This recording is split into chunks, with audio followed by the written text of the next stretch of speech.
सब प्रेम से बोलिए गौरी पुत्र गणेश भगवान जी की जय। आज सुनिए संकटा माता की कथा। संकटा माता अपने भक्तों के सभी दुख दूर करके उनकी रक्षा करती हैं। आज के दिन जो भी भक्त विघ्नहर्ता भगवान गणेश और संकटा माता की पूजा करके इस कथा को सुनता है या पढ़ता है, संकटा माता और विघ्नहर्ता भगवान गणेश जी का आशीर्वाद सदा उन पर बना रहता है। तो आइए सुनते हैं संकटा माता की कथा। हे संकटा माता, इस कथा को सुनने वाले सभी भक्तों की रक्षा करना और सभी का दुख दूर कर देना। पौराणिक कथा के अनुसार किसी गांव में एक बूढ़ी माँ अपने पुत्र के साथ रहती थी, जिसका नाम था रामनाथ। उस बूढ़ी माँ का परिवार बहुत गरीब था। उसके बेटे का विवाह हो जाने के बाद रामनाथ की पत्नी रामनाथ को तरह तरह के ताने दिया करती थी। अपनी पत्नी के तानों से परेशान होकर एक दिन उसने सोचा कि मैं अब धन कमाने के लिए विदेश जाऊंगा और वहां से ढेर सारा धन कमाकर लाऊंगा, जिससे हमारी गरीबी दूर हो जाएगी। ऐसा सोचकर वे अपनी माँ का आशीर्वाद लेकर विदेश कमाने के लिए चला गया। बेटा तो परदेश कमाने के लिए चला गया, लेकिन बूढ़ी माँ की बहू ने अब उन पर ही अत्याचार करना शुरू कर दिया। वे बात बात पर उन्हें भला बुरा कहने लगी। एक दिन दुखी होकर बूढ़ी माँ कुएं के पास जाकर रोने लगी। इस प्रकार वे कई दिनों तक कुएं के पास जाकर रोती रहती थी। एक दिन उस कुएं में से एक माता निकली और बूढ़ी माँ से कहने लगी कि हे माई, तुम यहाँ पर क्यों रो रही हो? क्या तुम्हें कोई कष्ट है? कोई कष्ट है तो मुझे बताओ, मैं तुम्हारे सभी कष्ट को दूर करने का प्रयास करूंगी। कई बार कहने के बाद भी बूढ़ी माँ ने उस माँ को कुछ नहीं बताया जो कुएं से निकली थी। बार बार पूछने पर बूढ़ी माँ कहने लगी, तुम मुझसे बार बार ये क्यों पूछ रही हो?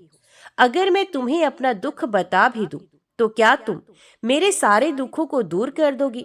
दरअसल वे माता और कोई नहीं, ये स्वयं संकटा माता थी, जो बूढ़ी माँ का दुख दूर करने के लिए ही वहां प्रकट हुई थी। तब संकटा माता उनसे कहने लगी कि तुम मुझे अपना दुख बताओ, मैं तुम्हारे दुखों को अवश्य ही दूर कर दूंगी। जब बूढ़ी माँ कहने लगी, मेरा एक ही बेटा था, वे धन कमाने के लिए परदेश चला गया है और उसके जाने के बाद यहाँ मुझे मेरी बहू खूब ताने मारती है। मेरा ध्यान रखने की बजाय मुझे खूब सताती है, जिससे परेशान होकर मैं रोज यहाँ कुएं के पास आकर रोकर अपना दुख दूर कर लेती हूँ। मेरा मन भी हल्का हो जाता है। तब संकटा माता उन बूढ़ी माँ से कहने लगी कि यहाँ पास के जंगल में एक संकटा माता का मंदिर है, तुम उनकी पूजा करो, उन्हें अपना दुख बताओ, उनसे प्रार्थना करो कि वे तुम्हारे संकटों को दूर कर दे। जो भी संकटा माता की पूजा करता है और व्रत रखता है, वो उनके सभी संकटों को दूर कर देती हैं। संकटा माता बहुत ही दयालु हैं। वे निर्धन व्यक्तियों को धनवान बनाती हैं, निसंतान लोगों को संतान देती हैं। वे तुम्हारे संकटों को भी अवश्य दूर कर देंगी। ये बात सुनकर बूढ़ी माँ ने सोचा कि अब तो मैं संकटा माता की पूजा और व्रत अवश्य करूंगी। कुछ ही दिनों के बाद माघ मास के कृष्ण पक्ष की चतुर्थी तिथि को बूढ़ी माँ ने संकटा माता का व्रत रखा। संकटा माता का व्रत रखने से संकटा माता बहुत प्रसन्न हुई और प्रकट होकर उन्होंने बुढ़िया माई से कहा कि तुम्हें किस प्रकार का दुख है, मैं तुम्हारे सभी दुखों को अवश्य दूर करूंगी। तब बूढ़ी माई ने संकटा माता को अपनी पूरी कहानी सुनाई, अपना पूरा दुख बता दिया।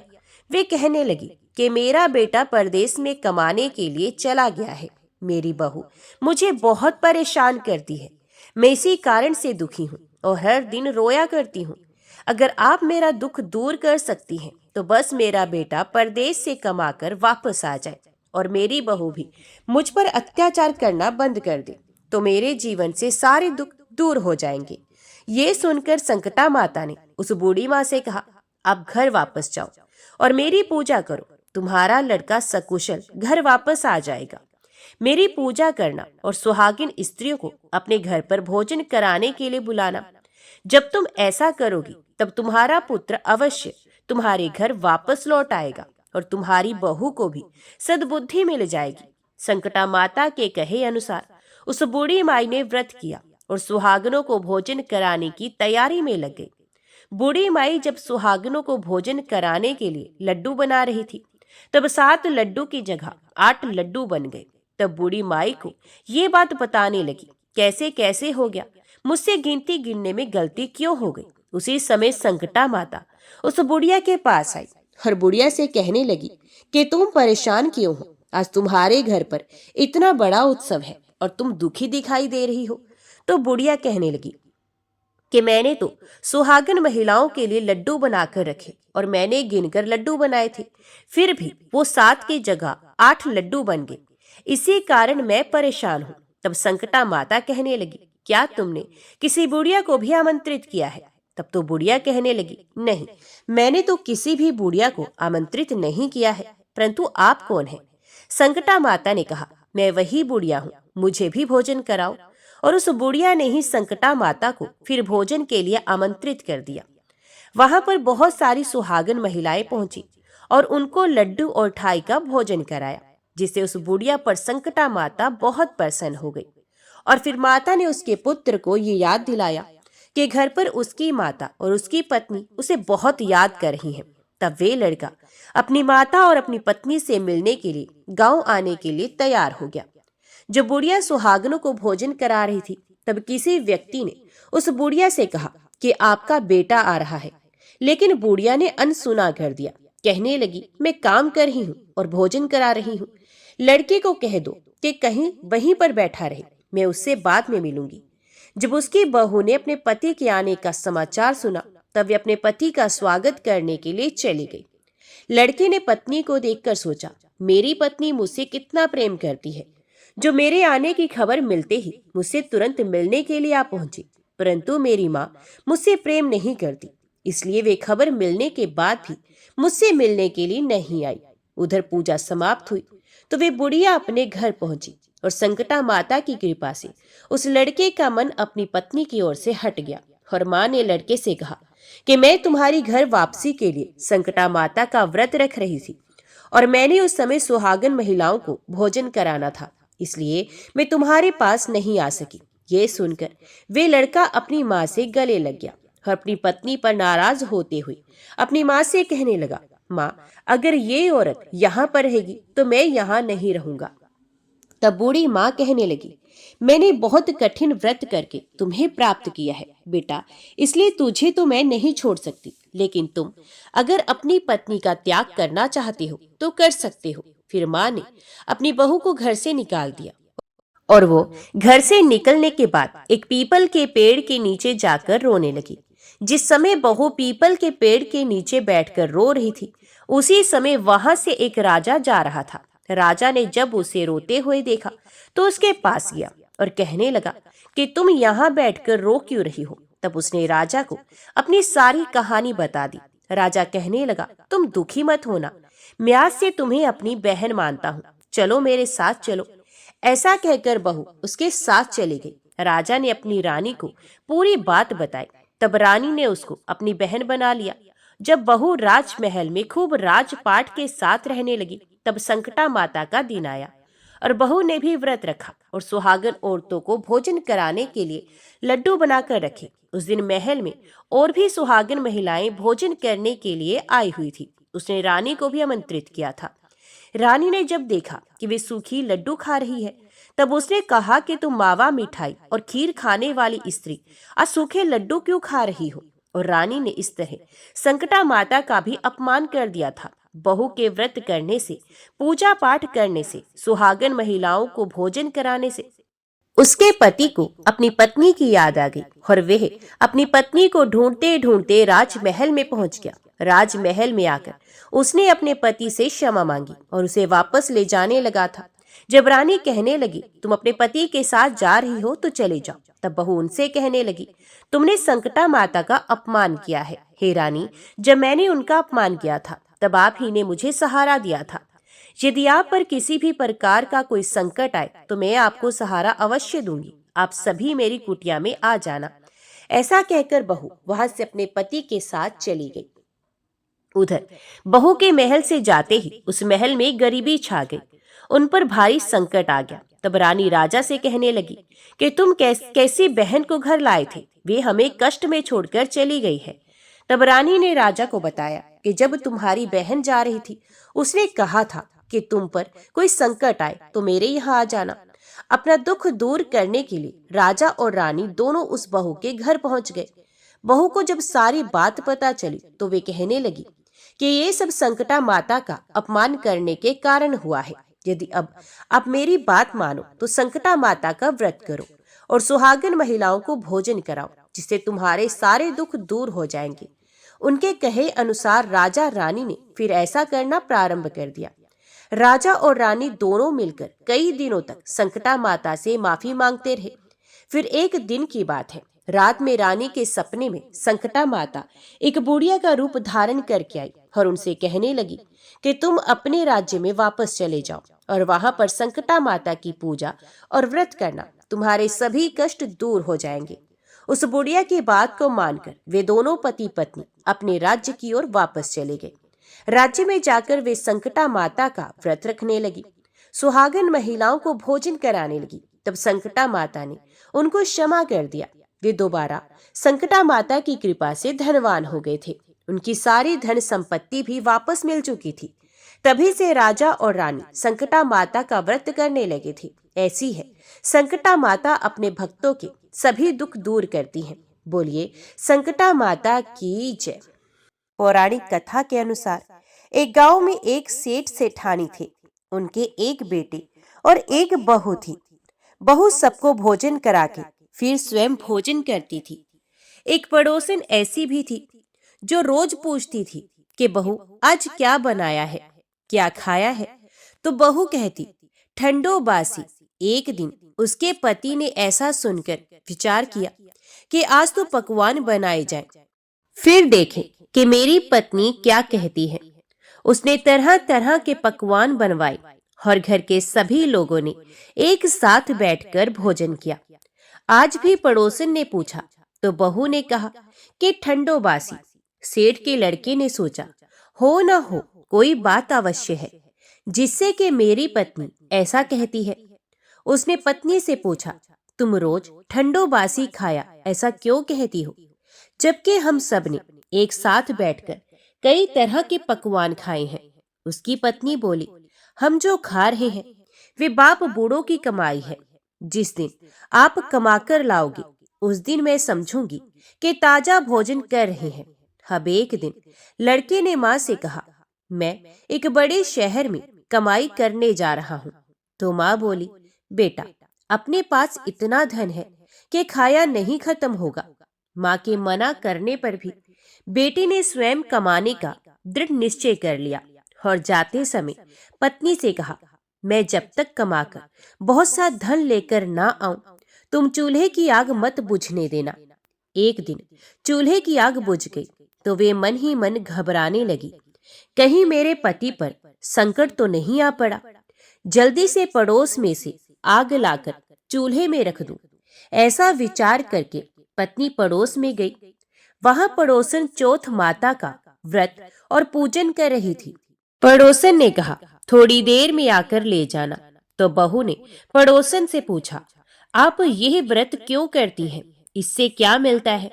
पड़ोसन ने कहा चौथ माता के इस व्रत को करने से अन्न और लक्ष्मी मिलती है और अपनी मनोकामनाएं पूर्ण होती हैं।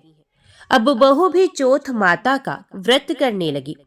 दीवार पर उसने चौथ माता का चित्र बनाया। उस दिन घी और गुड़ का चूरमा बनाकर रात्रि को चंद्रमा को अर्घ्य देकर उसने भोजन किया। ऐसा करते करते बहुत दिन हो गए। चौथ माता ने उस बहू के पति को सपना दिया कि शाहूकार का बेटा तू जागे की सोवे, तेरी पत्नी तुझे बहुत याद कर रही है। घर जाकर उसकी चिंता मिटा दे। तू दुकान खोलकर कंकु केसर का पगलिया बना के बैठ जाना। आज तेरा हिसाब किताब चुकता हो जाएगा। अब तो चौथ माता ने जैसा कहा था वैसा ही हुआ। उसने घर जाने की तैयारी की और गाड़ी भर के धन दौलत लेकर चल दिया। रास्ते में एक बड़ा सा काला नाग फन फैलाए बैठा था और कहने लगा आज तो मैं तुम्हें डसूंगा, नहीं छोड़ूंगा। आज तेरी आयु पूरी हो गई है। सेठ के लड़के ने कहा आज चौथ माता ने मुझे सपना दिया तो मैं पत्नी से मिलने घर जा रहा हूँ। वहां मेरी पत्नी बहुत चिंता कर रही होगी। मैं उससे मिलकर जरूर आऊंगा, तब तुम मुझे डस लेना।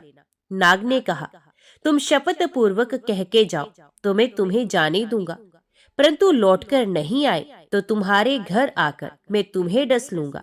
इस प्रकार सांप को वचन देकर वे घर पहुंचा। वहां सभी से हंसी खुशी से मिला और भोजन करने उदास होकर बैठ गया।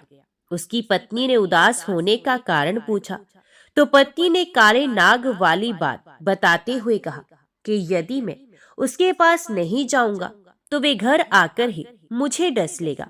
पत्नी बहुत चतुर थी। उसने कहा कि आप घबराओ नहीं, लेट जाओ, मैं एक उपाय करती हूँ। पत्नी ने कमरे की 7 पेड़ी धोई। पहली पेड़ी पर रेत, दूसरी पेड़ी पर इत्र, तीसरी पेड़ी पर गुलाल फूल, चौथी पर कंकु केसर, पांचवी पर लड्डू पेड़ा, छठी पर गादी गलीचा और 7वीं पेड़ी पर दूध का कटोरा भरकर रख दिया। इस प्रकार वे 7 ही पेड़ी सजाकर बैठ गई। आधी रात होते ही नाग आकर पेड़ी चढ़ने लगा। पहली पेड़ी पर रेत में लौट गया और कहने लगा कि सेठ की बहू ने आराम तो बहुत दिया, पर वचनों से बंध कर आया हूं, सो डस ही लूंगा अवश्य ही। इसी प्रकार 7 पेड़ियों पर नाग आराम करता हुआ और कहता हुआ कि डसूंगा। जरूर कमरे में जाने ही वाला था कि चौथ माता ने विचार किया कि मैं इसे नहीं बचाऊंगी तो संसार में धर्म कर्म व्रत को कौन मानेगा। अब तो गणेश जी, चंद्रमा जी और चौथ माता ने उसे बचाने का विचार किया। चंद्रमा जी ने उजाला किया, चौथ माता ढाल बनी और गणेश जी ने तलवार लेकर नाग को मार दिया और ढाल से ढक दिया। अब बहू भी थकी हारी सो गई। दिन निकला तो लोग बेटे से मिलने आए, परंतु बेटा बहू तो उठे ही नहीं। बहुत देर हो गई तो माँ उन्हें उठाने गई। माँ ने 7 पेड़ियों पर जो कुछ भी देखा तो वे बहुत ही घबराई और बेटा बहू को आवाज लगाई। बेटा बहू उठे तो देखा कि एक ढाल तलवार वहां पड़ी है।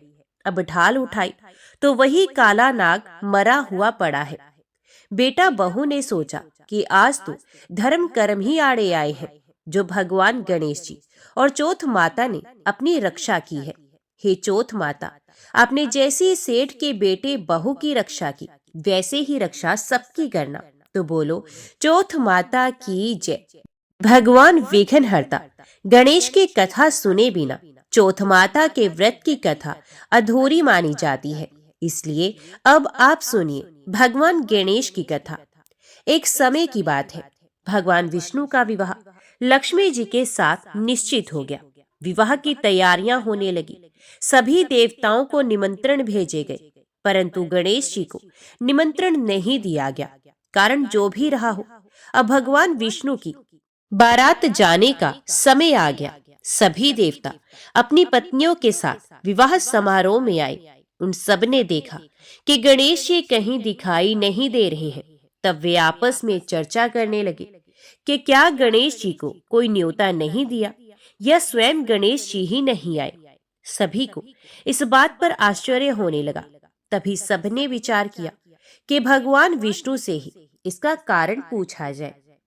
विष्णु भगवान से पूछने पर उन्होंने कहा कि हमने गणेश जी के पिता भोलेनाथ महादेव को न्योता भेजा है। यदि गणेश जी अपने पिता के साथ आना चाहते हो तो आ जाते, अलग से न्योता देने की कोई आवश्यकता भी नहीं थी। दूसरी बात यह है कि उनको 1.25 मन मूंग, 1.25 मन चावल, 1.25 मन घी और 1.25 मन लड्डू का भोजन दिन भर में चाहिए। यदि गणेश जी नहीं आएंगे तो कोई बात नहीं, दूसरे के घर जाकर इतना सारा खाना पीना अच्छा भी नहीं लगता। इतनी वार्ता कर ही रहे थे कि किसी एक ने सुझाव दिया, यदि गणेश जी आ भी जाए तो उनको द्वारपाल बनाकर बैठा देंगे कि आप घर की देखभाल करना। आप तो चूहे पर बैठकर धीरे धीरे चलोगे तो बारात से बहुत पीछे रह जाओगे। यह सुझाव भी सबको पसंद आ गया, तो भगवान विष्णु ने भी अपनी सहमति दे दी। होना क्या था, इतने में गणेश जी वहां आ पहुंचे और उन्हें समझा बुझाकर घर की रखवाली करने बैठा दिया गया। बारात चल दी। तब नारद जी ने देखा कि गणेश जी तो दरवाजे पर ही बैठे हुए हैं, तो वे गणेश जी के पास गए और रुकने का कारण पूछा। गणेश जी कहने लगे कि भगवान विष्णु ने मेरा बहुत अपमान किया है। नारद जी ने कहा कि आप अपनी मूषक सेना को आगे भेज दो, तो वह रास्ता खोद देगी, जिससे उनके वाहन धरती में धंस जाएंगे। तब आपको सम्मान पूर्वक बुलाना ही पड़ेगा। अब तो गणेश जी ने अपनी मूषक सेना जल्दी से आगे भेज दी और सेना ने जमीन पोली कर दी। जब बारात वहां से निकली तो रथों के पहिए धरती में धंस गए। लाख कोशिश करने पर भी पहिए धरती से नहीं निकले। सभी ने अपने अपने उपाय किए, परंतु पहिए तो नहीं निकले, बल्कि जगह जगह से टूट गए। किसी की समझ में नहीं आ रहा था कि अब क्या किया जाए। अब तो नारद जी ने कहा, आप लोगों ने गणेश जी का अपमान करके अच्छा नहीं किया। यदि उन्हें मनाकर लाया जाए तो आपका कार्य सिद्ध हो सकता है और ये संकट टल सकता है। भगवान शंकर ने अपने दूत नंदी को भेजा और वे गणेश जी को लेकर आए। गणेश जी का आदर सम्मान के साथ पूजन किया गया। तब कहीं रथ के पहिए निकले। अब रथ के पहिए निकल तो गए, परंतु वे टूट फूट गए। तो उन्हें सुधारे कौन? पास के खेत में खाती काम कर रहा था, उसे बुलाया गया। खाती अपना कार्य करने के पहले श्री गणेशाय नमः कहकर गणेश जी की वंदना मन ही मन करने लगा। देखते ही देखते खाती ने सभी पहियों को ठीक कर दिया। तब खाती कहने लगा कि हे देवताओं, आपने सर्वप्रथम भगवान गणेश जी को नहीं मनाया होगा और ना ही उनका पूजन किया होगा, इसलिए तो आपके साथ ये संकट आया है। हम तो मूर्ख अज्ञानी हैं, फिर भी पहले गणेश जी को पूजते हैं, उनका ध्यान करते हैं। आप लोग तो देवता गण हैं, फिर भी आप गणेश जी को कैसे भूल गए? अब आप लोग भगवान श्री गणेश जी की जय बोलकर जाएं, तो आपके सब काम बन जाएंगे और कोई संकट भी नहीं आएगा। अब सभी को अपनी अपनी गलती का पश्चाताप हुआ और सबने भगवान गणेश जी की जय जयकार करते हुए और बारात वहां से चल दी और भगवान विष्णु का लक्ष्मी जी के साथ विवाह संपन्न करा के सभी सकुशल घर लौट आए। तो हे गणेश जी महाराज, आपने जैसे भगवान विष्णु के कार्य को सिद्ध किया, वैसे सभी के कार्य को सिद्ध करना। तो बोलो भगवान गणेश की जय। तो ये थी आज की चौथ माता की कहानी, विघ्नहर्ता भगवान गणेश की कहानी। आज की कथा अच्छी लगे तो वीडियो को लाइक करना मत भूलिएगा और कमेंट में चौथ माता की जय और भगवान गणेश की जय भी जरूर लिखिएगा और हमारे चैनल को भी सब्सक्राइब जरूर कीजिएगा। ओम श्री गणेशाय नमः।